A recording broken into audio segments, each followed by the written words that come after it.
Good evening, ladies and gentlemen, and welcome to the season finale of Soshing with Suntwe. This is episode 30. We've been doing this for 30 weeks straight.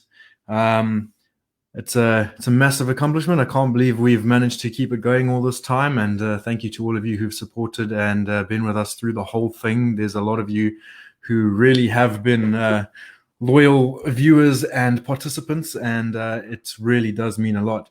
If you haven't been with me before, you'll know that Soshing with Suntwe is a show where I generally have a guest, and we go and we explore topics from different perspectives, and we try and explore as much as possible about those topics. And we don't want to push agendas, but we want to really look at people's lives and see how different choices led them down different paths and what sort of mindsets brought them to where they are and their journey as a whole.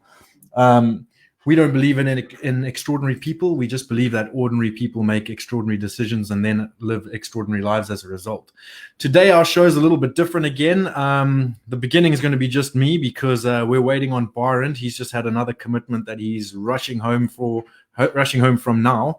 And he is going to be with us as soon as he can. But until then, we're going to do a bit of an AMA where I've had a lot of questions inboxed to me over the last 30 weeks from all sorts of different people, and I sort of banked them. I've used them on guests. I've used them on all sorts of things, and I thought we could turn those questions around on me, and we could share my answers to those questions as well as sort of perhaps get your views on those questions as well. If you want to drop your comments and see what your input is and what your views are on those comments. So yeah, I'm just going to do the shares like I normally do quickly, just so that we can get this as many views as possible. So if you're with us already, you know the drill. If you've been here before, drop a comment, let us know where you're watching from, let us know who you are, say hi, get involved in the conversation the whole way through, guys. Get involved, don't just sit there.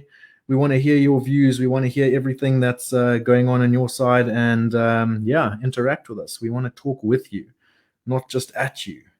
So give me a second while I do the shares, and then we'll get this show on the road. Hopefully Barend will be with us soon. As I said, this is the season finale, and so I'm going to give it a break for the Christmas season for a bit after this.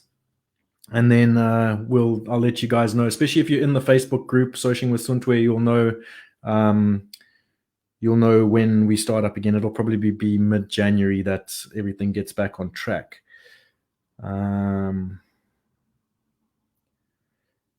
yeah, let's see. Where do I need to share this to? Let's get it going. If you find this content valuable, please tag your mates to join us and share as well. The more the merrier. This is all for you guys at the end of the day. That's a lie. It's also for me. I like to explore as many perspectives as possible, and it's a big learning curve for me too. So I'll be lying if I say it's all for you. It has a lot to do with me too. Right. I think my shares are good and done.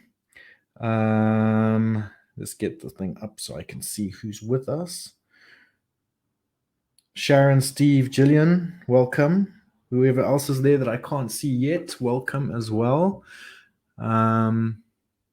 Yeah. Comments and banners. Right. There's the banners that I want to do. Right. So we're just waiting on Barend. Right. In the meantime, let's get this going. So I've got some questions here, and I'm going to go through them, and hopefully my answers will be interesting. But let's see. I think this is a good one to start with. Who is your personal hero? So this is a big one for me because I have several personal heroes. My philosophy and what I try to achieve and what I try to do is I always try to surround myself with people better than me. Because obviously there's that old saying that you're the average of the 5 people you hang out with most. And so I like to try and hang out with people that are better than me, people that will bring me up, people that will raise my standards and raise the bar for me, and some people to aspire to. So if you look around me, I try to surround myself with those personal heroes. men and women that I find inspirational, right down to my friends. My friends are people that I look up to. They're not just random individuals. Yeah, of course I have some random individual friends, but if you look at my close circles, those are definitely people that I look up to and aspire to be more like and respect. Because for me, close relationships are built on a massive foundation of respect and and obviously the biggest hero that I had in my life, and I think most boys or men have in their life from a young age, is their fathers. My father was a massive role to play in my life. He was a massive role model. He was an extremely respected individual and man of integrity, and someone that I really aspire to be more like, for sure. I can see Barend is with us already, so these questions maybe we'll move on to them a bit later, but let's get the show on the road with him. And welcome Barend. Good to see you, mate. Hi, Paul. Thank you. Sorry for running a little late. No, bro. You're right on time, mate. That's wonderful. Since you're there, let's just crack on with that same question. Who is your personal hero? Well, that's a difficult one. There's so many influential people I've met in my life, but taking tonight, I'd say my boy, my 6-year-old son. He's my hero because it's unbelievable what those little people can do, and I aspire to be more like him. It's amazing, that, isn't it? The innocence of a small person and how much they can teach you. Yeah. Amazing. Just the outlook on the world and seeing the small things again and appreciating the small things in life. Yeah. The celebrating, I've said it before, celebrating the childlike mind. Never lose the childlike mind. And when you spend time with the little guys, you can really appreciate what it means to look at the world with innocent eyes. Yep, that's indeed so. Cool. So the topic that we are discussing today is what motivates you to live the life you want, and then we're going to expand it into the areas of identifying purpose, self-discipline, and grit, and achieving fulfillment. So, do you have anything you want to open up with what motivates you to live the life you want? What's your opening lines on that topic? Well, on that topic, we can touch on it a little later again, but I just want to say one of my biggest driving forces is the haters, because more people tell me you can't do something, the more I'm like, okay, hold on, watch the space. So this is actually, I think, I talk about impact theory a lot as a podcast that I listen to a lot, and a guy called Tom Bilyeu, who we could probably talk about him as being one of my personal heroes. Tom Bilyeu is an incredible individual. He's built a billion-dollar company called Quest Nutrition. Now he's moved on to creating a new company called Impact Theory. And Impact Theory is a podcast that I listen to a lot, and I really do align myself with a lot of the values that he talks about. And when you're saying now about driving force being haters, he relates it to, because he's a big fan of comic books. He relates it to Batman, and basically, I'm using my own terminology and wording, but it's called a Batman complex. If you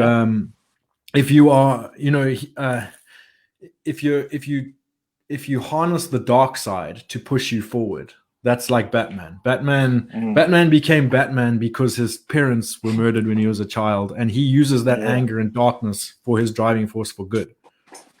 How constructive do you think it is to harness the dark side? Well, there's a thin line between harnessing the dark side and between getting caught up in it and having it pull you down. Yeah, absolutely. Yes, because as you know, there's only so much negativity one can handle in your life before some self-doubt kicks in. And then you're like, and perhaps they've got a point in this. And I think that's where one needs to take your goal that you have and clearly define it for yourself. What do you want to achieve? And then feed off this dark side to kind of just build forward and do your own thing. So on my side, when we go back to talking about Tom Bilyeu and impact theory, his theory is that you should be utilizing 80% to 20%. So a bit of a Pareto split. where 80% of your motivation should come from the positive, the positive aspirations, the positive feelings, the positive things in your life. But the other 20% of darkness is there to push you just that little bit further. Because his theory again is that rainbows and puppies and roses will get you so far, but when you start to tire and you need to be pushed over the edge, you need to dig deep into that darkness to just drive you over that line and get you to the finish of where you're going. It's in the time of extreme pain that the darkness pushes you that little bit forward. But if you rely solely on the darkness, you only make that 20% impact, whereas you need the 80% and the darkness to push you over the edge. What do you reckon of that?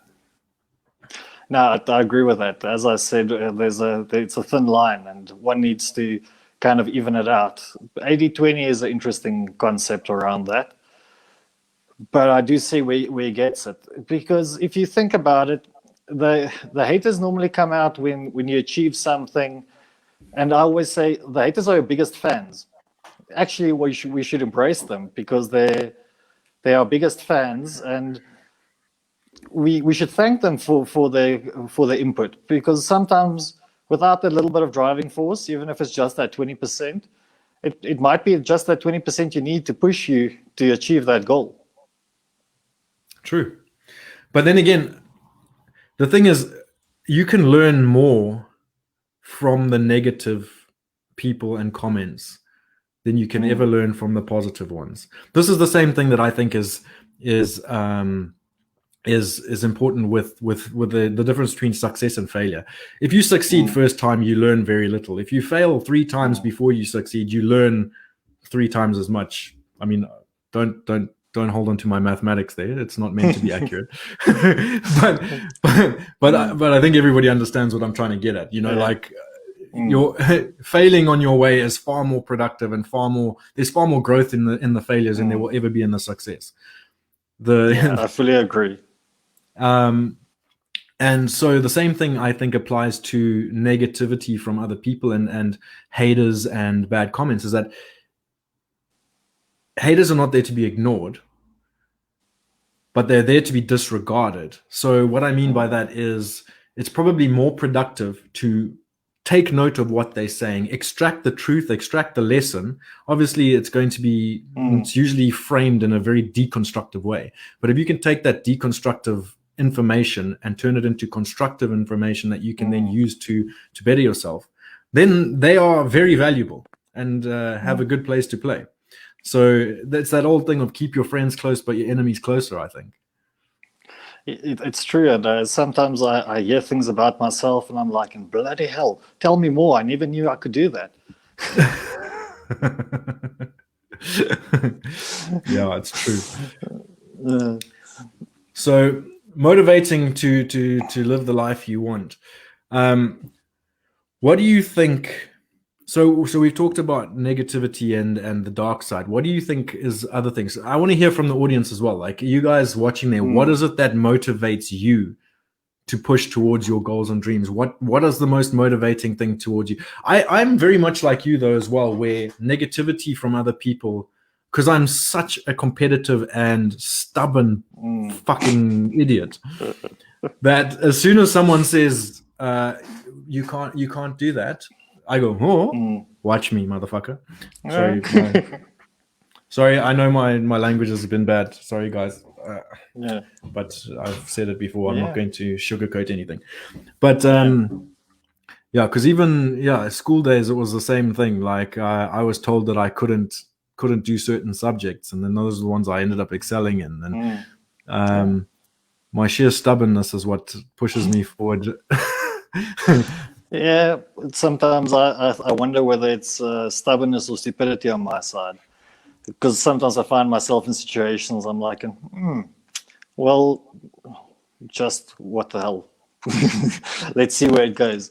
As for driving forces, I've been thinking since we got the topic yesterday, I've been thinking what defines the life I want to live, and I took some time yesterday and today as well, and I thought about it, and in the end, I think it's very easily summed up in the following. I want to find happiness, not through things or experiences or whatever, but happiness within myself. So money is not a driving force for me. I always say money can be made. Money is all around us. Money is a means to a way. So money is not an excuse to not live your dream. And I really think it's just finding that happiness within inside oneself. That moment where you can go and you can say, you know what, I'm content. I'm content with where I am, and I'd like to just share this with people. I want to share my happiness. Just, as they always say, a Christian doesn't walk with the Bible on the arm and preach for you. You can see he's a Christian by the way he lives. Mm-hmm. So to me, this comes back to that. By the way you live, I want people to see that I'm fulfilled and happy with myself. So, yeah. Okay, so to build on those things, the first one that you said is about happiness. So I don't like the word happiness. I know what you're doing. I know what you're saying. I'm not picking your thing apart, but happiness for me is a fluffy word. I don't like it. So I prefer the word fulfillment. Yeah. And something that I came to terms with a while ago was that happiness is for kids. Fulfillment is for big boys. Is for big boys and girls, and that's where it's at. And my formula is that happiness is transitory, and for kids. If you want to be happy eating ice cream, you'll be happy while you're eating it. Afterwards, you won't be happy anymore. It's very, very temporary. Fulfillment is long term, and fulfillment is born from growth, and growth is born from suffering. Yeah, that's exactly it. So the formula for me is suffering begets growth, begets fulfillment, which is greater than happiness. Then the second thing, so that's like internal fulfillment, internal happiness. Then the second thing is, that's interesting because you said money's not a driving factor for you. Money is not really a driving factor for me either, because like you said, it's all around. It can be made, it can be lost. I've made some, I've lost a lot. As a good friend of mine. Yeah. As a good friend of mine often says, he says, money talks, mostly says goodbye to me. That's true. That's true. But another amazing quote that I read a while ago by Jim Carrey was that he said, I think everybody should get rich and famous and do everything they ever dreamed of so that they can see that's not the answer. Yep.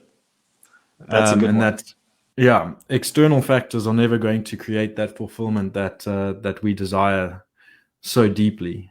That all comes intrinsically from our own self, and what we do with the skills that we're given at the end of the day. Yeah. So just to touch on that again, I think we live in a society where, so I always call it the instant gratification generation, where people can get whatever they want whenever they want it. You want a burger, pick up your phone and you'll have one by your front door within a few minutes, and stuff like that. And fulfillment doesn't come from that. And I think that's why a lot of people are stuck with the idea that money brings happiness. And it's not true. Your happiness, or your fulfillment, sorry for the fluff, your fulfillment should come from that internal growth you were speaking about. And sometimes I feel like the only way you can grow as a person is to expose yourself to as many experiences out of your comfort zone as possible. Because it'll teach you a lot about yourself. It'll teach you about how you handle conflict, how you handle fear, how you handle living out of the fluff, in the sense of not having a soft bed to sleep in, just crashing in random places, and having it hard. Having it hard does build character. It really does, and on so many different levels as well. I mean, having it hard. If you don't like, the problem with that is that people automatically think, oh well, how am I going to build character? I've never had it hard. But it's what you do with your own life and your own challenges that you set yourself at the end of the day. Because because you don't have a tough a tough upbringing or a tough background or all the rest of it doesn't mean you can't build grit in yourself. I mean, it's going to the gym every day and being disciplined about that does the same thing. Setting yourself goals and delaying gratification in other areas of your life does the same thing. Simple things, fasting does exactly the same thing. Putting yourself through pressure and difficult situations, and the more you do that, the more you galvanize your mind and build that strength of character and strength of mind to do everything else. One of my favorite, I suppose mentors is the wrong word, because mentor suggests you know the person, but someone I again look up to, and I don't know the guy. I wish I did, is David Goggins. And he talks about callousing the mind and creating discomfort in the situation, where you create discomfort on your own terms so that you build the strength, the mental resilience, the calluses on your mind, so that when life throws you discomfort is not a foreign concept anymore. So somebody in that aspect that I admire a lot, I don't know if you've ever heard of Wim Hof, the Iceman. Oh yeah, I love that guy. I do cold showers and I do ice baths regularly. Oh, not so regularly since I've been in the UK, but I try to swim in rivers and lakes and stuff throughout winter here. Whenever last winter, I swam in the river just near my house every Sunday morning. I have cold showers, and the cold shower in the UK when the pipes have been out in the cold all night is a proper cold shower. It's not. It's not a tepid shower like when you're in Victoria Falls. You turn on the cold tap and it's still warm. So yeah, actually, Wim Hof is I absolutely love his philosophy and the things that he does. For those of you who don't know, Wim Hof is a Dutch guy who's based. I think he's based in the Netherlands, but he spends a lot of time in Poland. And he's known as the Iceman, and is famous for breaking all sorts of records, climbing Everest in a pair of shorts and no shirt. He does, his whole philosophy is around cold exposure and breathing techniques. And Google Wim Hof, WIMHOF. Some cool stuff. Yeah. So the thing with him as well is it's all of that perseverance, that grit. It's mind over matter.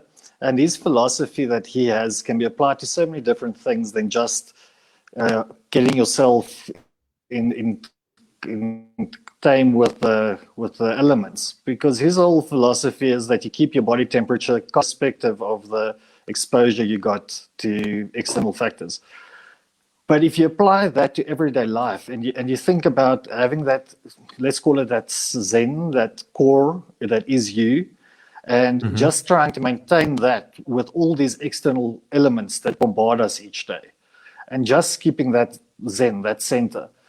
I think it's very applicable to your everyday life if you look at his philosophy. Absolutely. 100%. I agree completely. It's amazing. I think I wish more people would buy into like his way of doing things. The cold showers and ice baths literally changed my life. I started doing them in February 2019, around there, because that was when I started. February of 2019 is when I started to get my shit back together, because obviously I was in that bad health place, a bit of a bad headspace. My health had been affected quite badly, and I was overweight, and I'd lost my fitness. Having been fit my whole life, I started right from the beginning with the cold showers, ice baths, breathing, and that whole journey was started at that point. And it was at that point as well where my relationship with suffering and pain and self-discipline and building that grit and that mental fortitude started. And I mean, I have a tendency to go a little bit balls to the wall with things like that as well, where I have a media, I don't know what the word is, like I have a problem with half-assing things. I can't do it. It's either like full blown give up everything and do this thing, or nothing. So when it came to sorting all that stuff out, I just went balls to the wall and went for it as well. So do you take cold showers? Yeah, well, it's more easily in the summer than in the winter. I actually have a It's funny tough. story about that. Last winter, I spent almost, what was it, 3 4 weeks, that was a little bit longer, without a geyser. So each day was a cold shower, a forced cold shower for myself. Ah, And it's good. yes, so one kind of gets to deal with that. You're like, and well, this is what I have. But I don't have anything else, so let's just suck it up. And it's good for the environment because you don't spend 10 minutes in there. You do a 5 minute shower, and then you know, okay, now I'm fully awake. True stories. So going back to our topic, where have I put my notes? I do this sometimes. I lose my notes. There we go. Um, let's talk about discipline.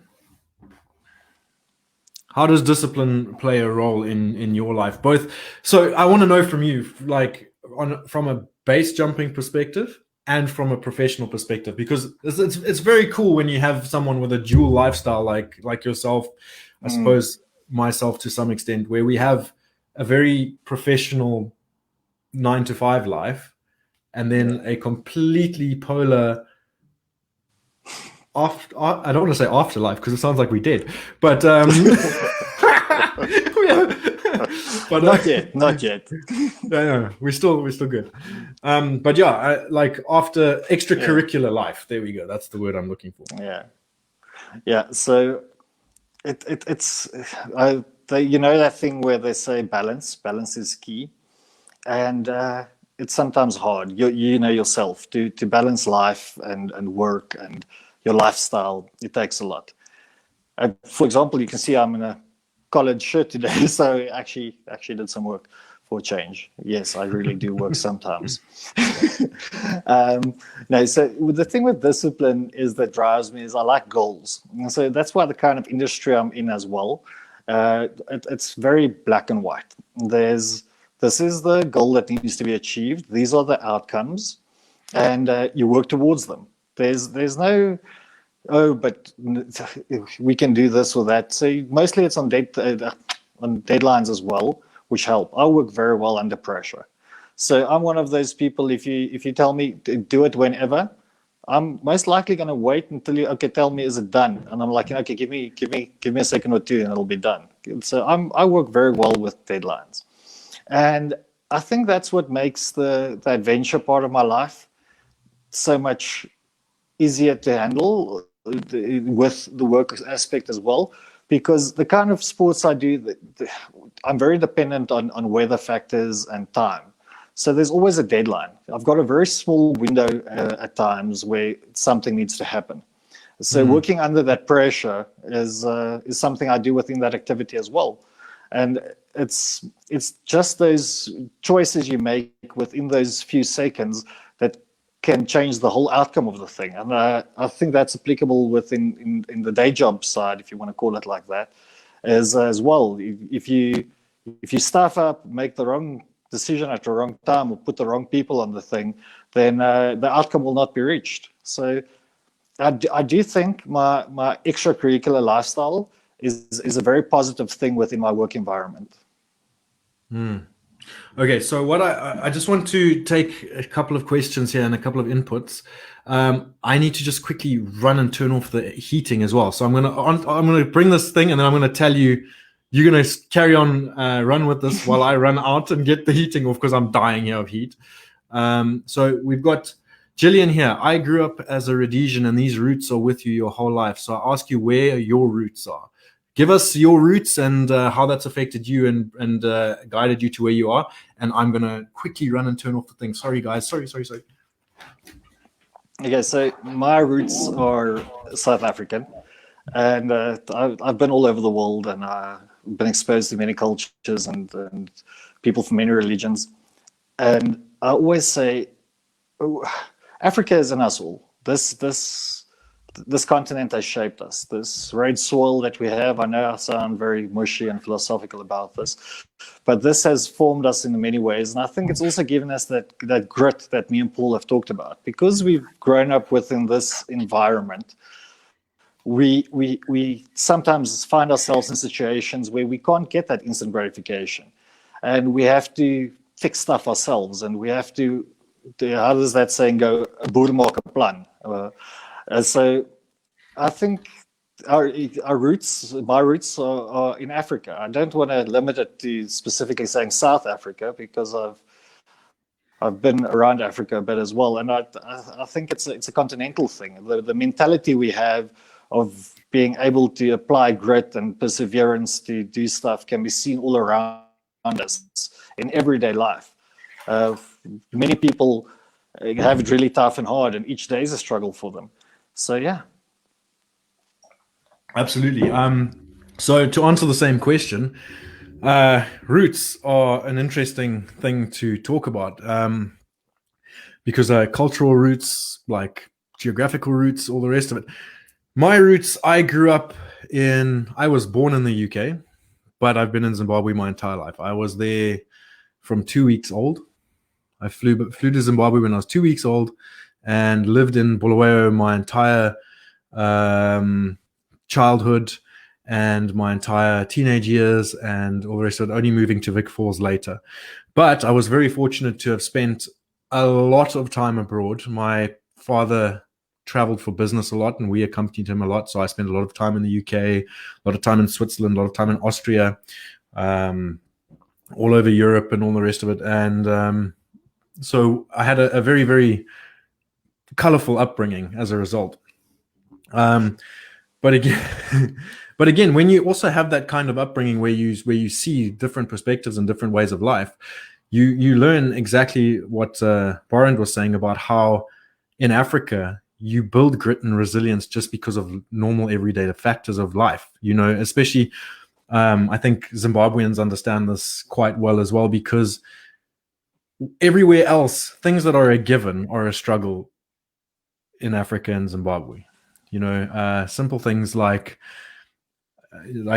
businesses here will never understand how we spend all our time hustling just to make sure there's electricity or generators running or fuel in the cars, or trying to get things like through customs and without having to pay bribes, and trying to get goods from A to B on roads that don't exist anymore, and being stopped by corrupt police.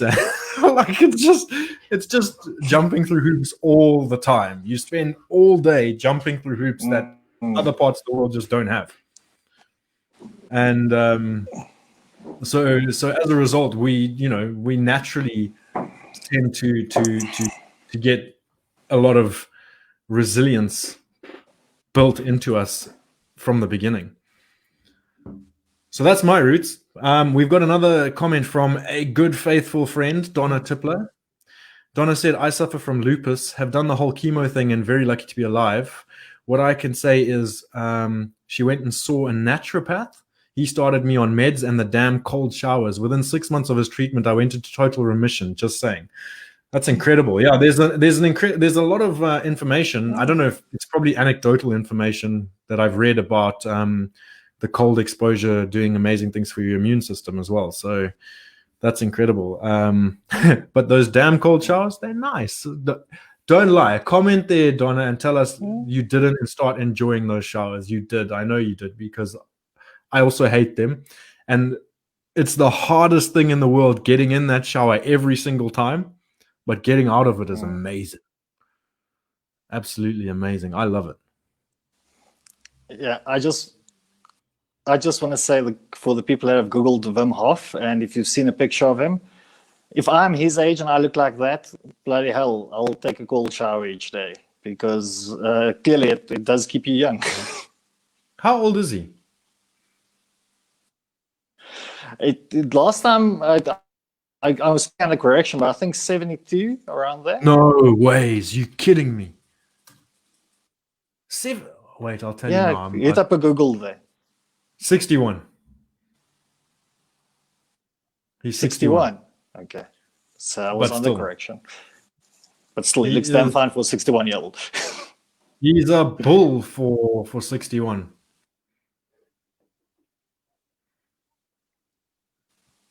Are you still there? Can you hear me? Yeah, no, I can hear you. So what does our other questions look like? Sorry. I So say, what does our other questions from the audience look like? So other questions that I had sent in from before. Okay, so here's one for you. What is the question people ask you most often?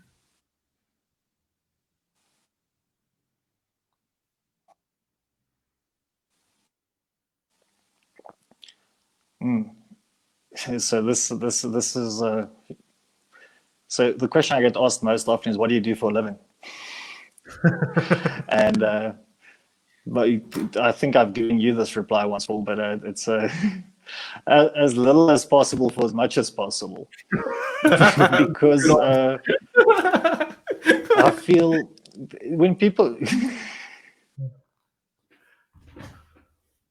Oh, we lost you again, mate. When people ask you, sorry, can you hear me? Yeah, it's a little bit iffy. We lost you.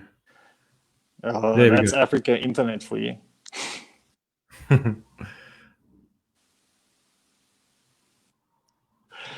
Yeah, so that's most likely the question I get asked the most, because people see my lifestyle, they don't see my day job, so they question about what I do for a living. It's like, is that what you do for a living? And instead of trying to explain what I do, my snarky answer is as little as possible, for as much as possible. And yeah. Interesting. So the corollary answer from me, like what I get asked most often, I get asked, "How are you so fearless?" To which my answer is always, "I am not fearless. I am the biggest wuss out of anyone you will ever meet in your life. I promise you. I am terrified of pretty much everything. The only difference is that a lot of the time I do it anyway, because I'm more afraid of being afraid than I am being afraid of what I'm afraid of." If that even made sense, I don't know. But yeah, I made a commitment a long time ago that if I'm afraid of something, I'm going to, instead of run away from it, I'm going to run at it. Sometimes I run at it really slowly. Sometimes I run at it really fast, depending on what that thing is. My fear of heights is something I ran at very slowly because it's my biggest fear is heights. So it's something that's been a work in progress for a very, very, very, very long time, and will continue to be a work in progress probably for the rest of my life.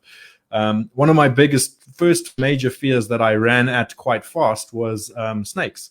When I was little, I was quite scared of snakes, and I was worried about them, and they really creeped me out. And as a result, I ran at that fear and tried to learn as much about snakes as possible. And if anybody has seen any of my videos and stuff before, you'll know that I used to do snake rescue and relocation and reptile rescue and relocation. So I used to do it as a community service when I still lived in Zimbabwe, right up until a year ago. And yeah, snake rescue and removal was my thing. And I kept all sorts of snakes, and I've caught all sorts of snakes, from black mambas to cobras to massive pythons to puff adders to whatever African snakes you can really think of, that are Southern African snakes anyway, not I haven't ventured up north. I've had pet gaboon vipers, I've had pet puff adders, and all sorts. So, yeah, that's the question I get asked most often. What are you most? Why are you so fearless? To which the answer is, I'm not. I'm a giant wuss, and there's nothing wrong with that.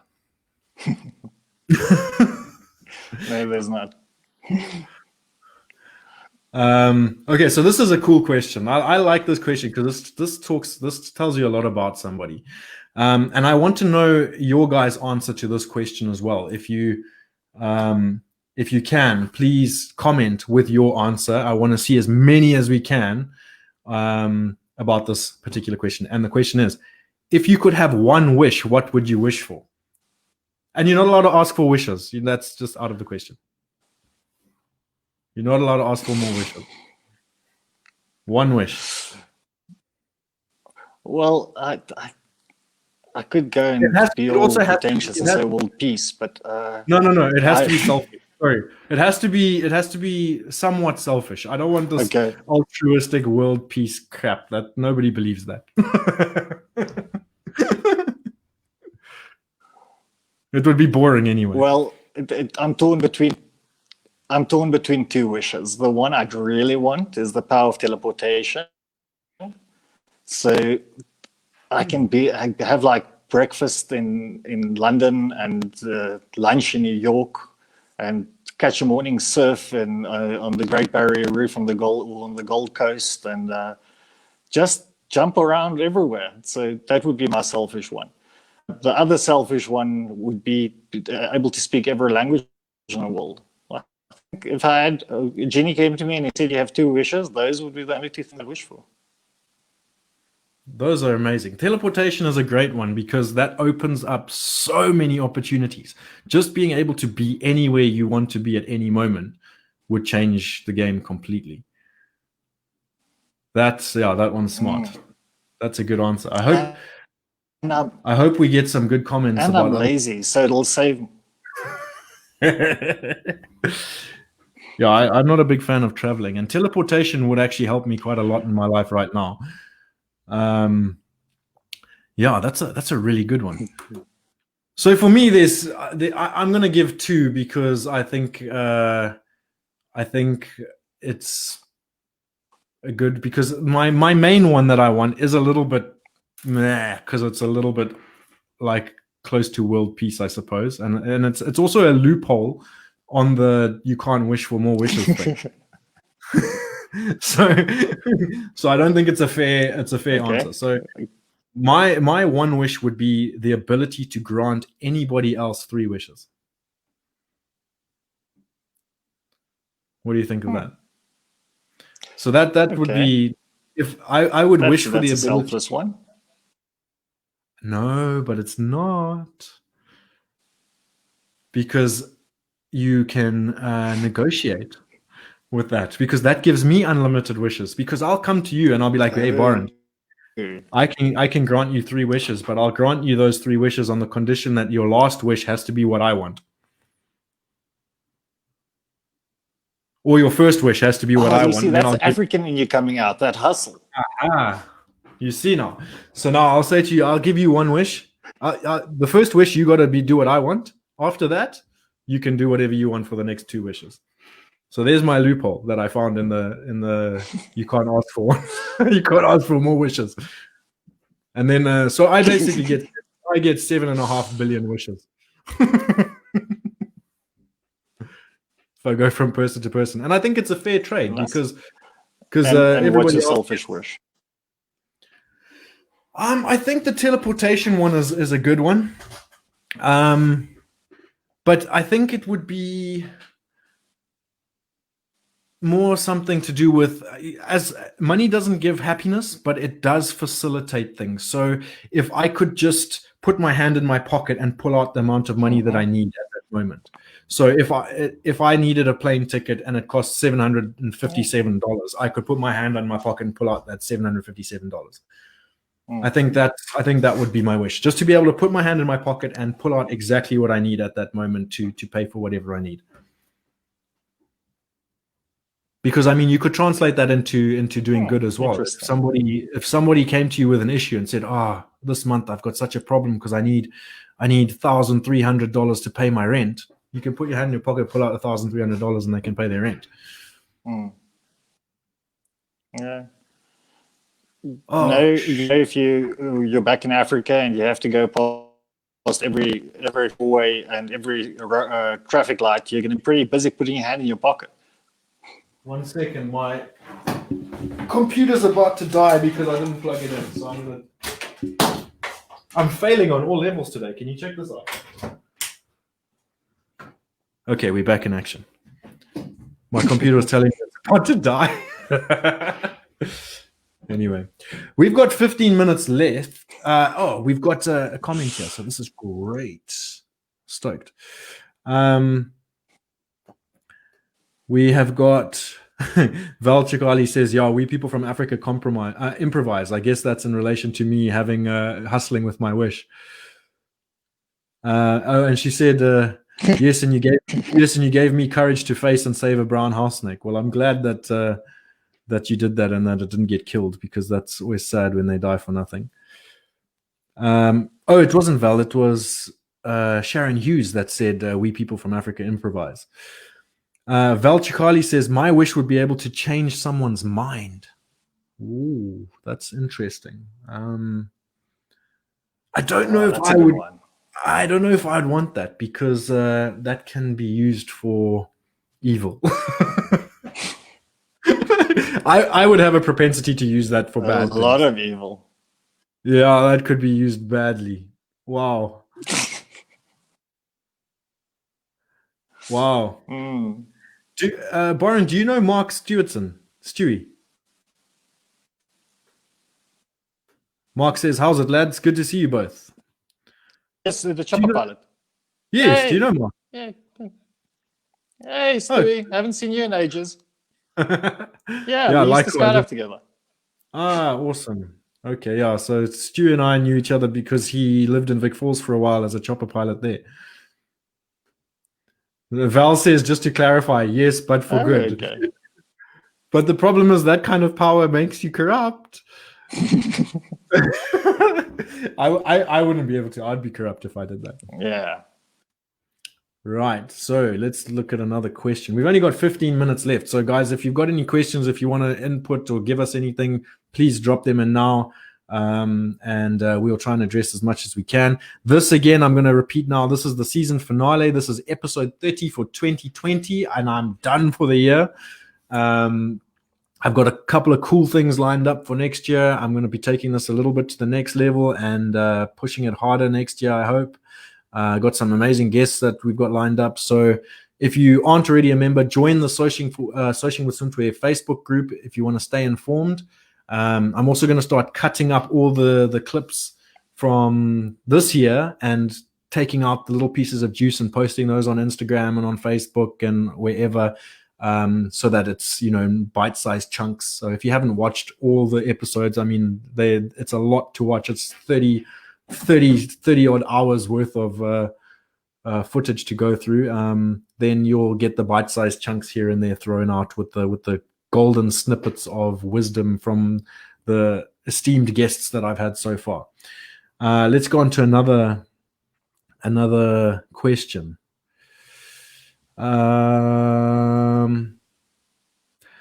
Right, this is a good one. What do you want to be remembered for?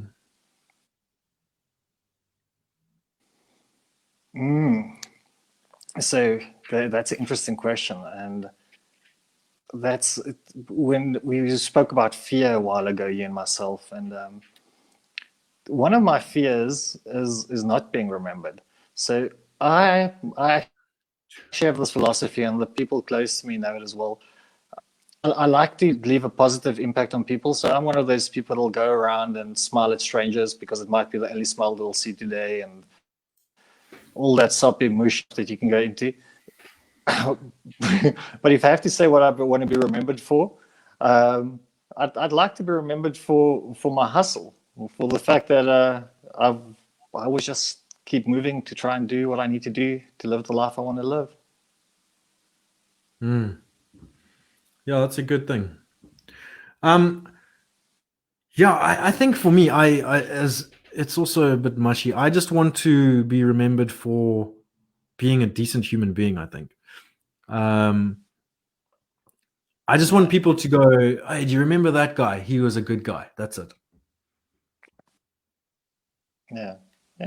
It's like there's only one rule in life, and we all should try and live by it. Don't be a fucking asshole.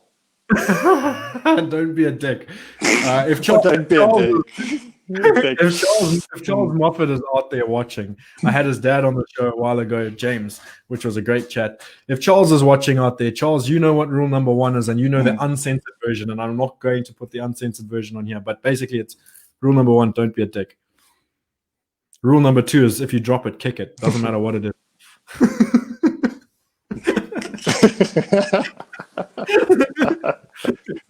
I should remember that one. Yeah, doesn't matter what it is. If you drop it, kick it. Because you're either going to break it properly or you're going to save it from the fall. So whatever you do, do it properly. Yeah, that's a good one. So we've got some comments here again from the audience. We've got from Anaretha Furi. She says, I wish I have the courage to leave the comfort of my home, salary, and to pack a backpack and travel the world and do odd jobs to survive wherever I land before going to the next destination. Wish for a simple lifestyle, sick of the rat race. Well, that's an achievable wish. Well, I got a lot to. It is. I've got a lot to say about that one. Well, go for it. You've got 10 minutes. But we don't have a lot of time. Go for it.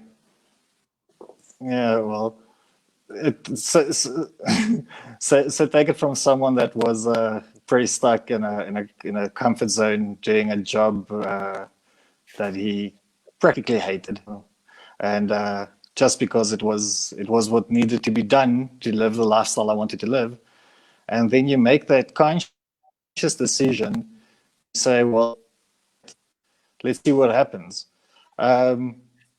All I can say is make contingency plans, make sure that you got enough to cover what you have and survive.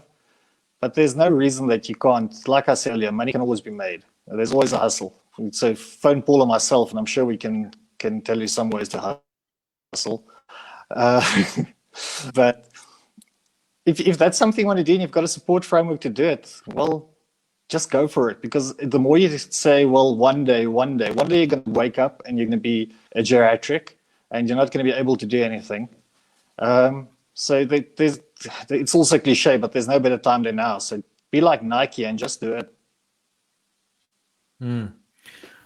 Yeah, again, I've gone from career of like business career to adventure career back to business career. So I've done both as well, and the thing is, at the end of the day, like there's no permanence in anything. Everything's transient. Like you can quit everything today and start something else tomorrow, and if it doesn't work out, quit that tomorrow and start something else the next day. I mean, there's nothing to fear, really. I've been both very comfortable and well off, and I've been absolutely broke with a family to try and feed and very few prospects. Well, what looked like very few prospects, and it's stressful. But it's, again, we go back to the point of being in discomfort, and those times that were hard, I learned a hell of a lot about who I am, what I'm capable of, what kind of resilience I have, and it's been nothing but positive growth the whole way through, and good experience. And also it's helped me gain a lot of perspective and a lot of understanding on not just my situation, but how to approach other people when they're in their situations. It's made me more empathetic. It's made me more more in touch, I guess, because if you don't experience these things and nuances and all the rest of it, then really you can become a bit out of touch and stuck in your own viewpoint on what you're used to at the end of the day. So then we've got a question from Val Chikali. I just want to add to that. What? Sorry. Yeah, and so I just want to add to that. What good is a mind if you can't change it? If you can't change it, yeah, for sure. That's very good. I like that. That's the who was saying it? Val Chikali. Was it Val who said the wish? Yeah, she said that my wish would be to change someone's mind. Val, can you change Anaretha's mind for us? Yeah, but in seriousness, I'm not taking a dig. It's that's fantastic. What good's a mind if you cannot change it? Write that shit down. Yeah, Val's saying she created Olmo card. Yeah. Barend, do you feel every time you base jump, you might not make it?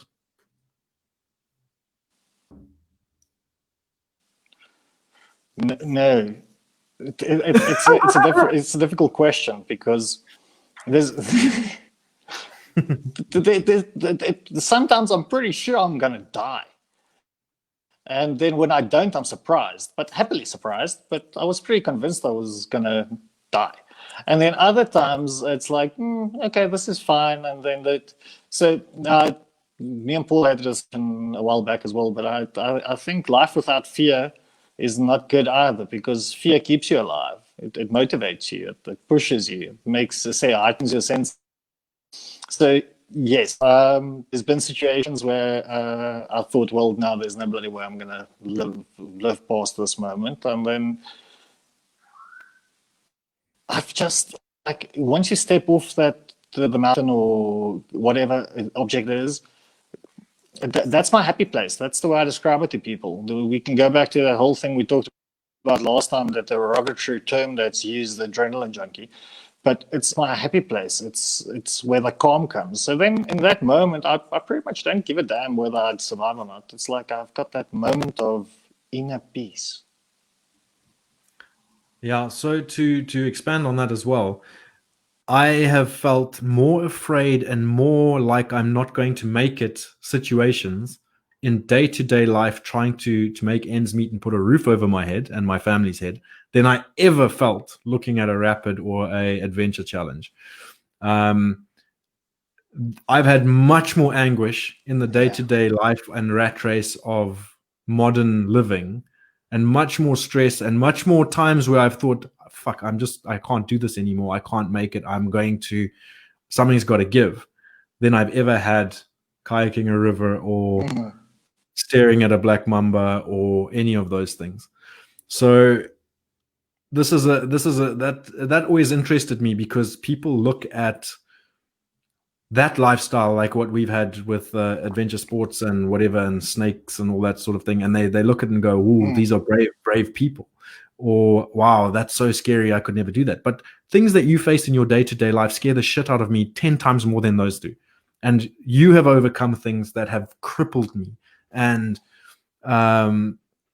everybody's got their thing. Everybody has stresses, and everybody's got they all come, those waves of emotion and stress and challenges come from all sorts of different exterior inputs. It's not just jumping off buildings and mountains. So never ever.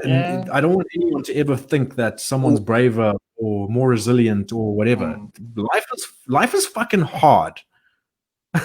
That's the bottom line. I was handed a book by a friend of mine in Bulawayo. His name is Mike Burns. And when I was young, I was probably 19 or 20. He handed me a book, and I think the book is called The Road Less Traveled. And the opening line in that book is, "Life is hard. Don't let anyone tell you otherwise." But once you acknowledge that life is hard, you can move forward. If you try and pretend it's all roses and sunshine, well, then you got another thing coming, mate. Yeah. I just want to add there, and if there's, sorry, couple. Carry on. Okay. I just want to say that if there's anybody out there that's never had a zero balance in their bank accounts, good for you, because most of us have had, and that having that aspect of that financial stress, I agree with Paul, is much scarier than anything possible you could do. It's like, I have that every month. It's like, bloody hell, I've got. Oh, okay. I will. Then me and you need to have a chat. Yeah, for sure. Okay, so last one. Yeah. What was the one I wanted to? Okay, yeah, let's do this. Quick one, because this is our last question, and then we're going to close it up for the season. So, what is your biggest accomplishment?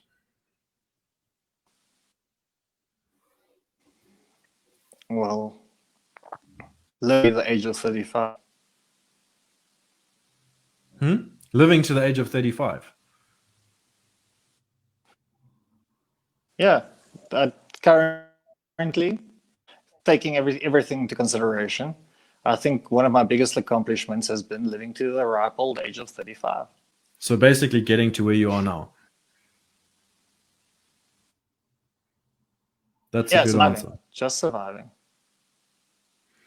Yeah, and that's totally I can relate. Actually, that's massive. So for my there's not much more I can say about that because that's hectic. My biggest accomplishment is changing my perspective and relationship with entitlement. Realizing that entitlement was ruining my life, and realizing entitlement was the basis for all of my anguish, and as a result for my health problems that I was facing. And once I'd given up entitlement and changed my relationship with suffering, everything changed from there. That is my biggest accomplishment. Yeah. And on that note, I think it's all over for this season. Thank you, everybody. Yeah. Paul, can I quickly just say something? Yeah, for sure. Go for it. Well, I think all your viewers would agree. We'd like to thank you for your weekly podcasts. And it's been enlightening, it's been entertaining, it's been mind-opening. And we look forward to seeing what you're going to do next year. And all of us that's been on it, thank you for having us. And thank you for having us share a little bit of our thoughts and lives with you and the rest of your viewers out there. We appreciate it. And we love you, bro. Thank you very much. But yeah, on that note as well, like 30 weeks solid of amazing people, amazing perspectives, incredible insights, incredible things. It's been an absolute pleasure for me to learn and gain perspectives from so many different walks of life. And from a completely selfish point of view, this has been an incredible growth experience for me, hearing what other people have to say and their way of thinking and the stories of how they've got to where they've got to. This has been nothing but an absolute privilege, and I am absolutely looking forward to next season. So please, guys, don't think I've abandoned you. It's just a small holiday break, and I will be back with guests from this season, guests from new season, guests from all over, more panel discussions. If get in the Soshing with Suntwe group, please use it as a platform to network. Use it as a platform to discuss cool things. That's a place for you to meet like-minded individuals. I want it to become a community. I want everybody to chat to each other and really make use of it and benefit from it in some way. Add your friends, add whoever you think is going to benefit from it or add value to the group as a whole. And yeah, let's build something. Thanks again, Barend, for being here. And I know tonight was an important night for you and you rushed back. So thank you so much for coming. And everybody who joined us this evening, thank you for being here and getting involved. Happy holidays, Merry Christmas, all of the rest of it. I don't know all the rest of it, but you know what I mean. So we love you all. Thank you very much. And good night, everybody.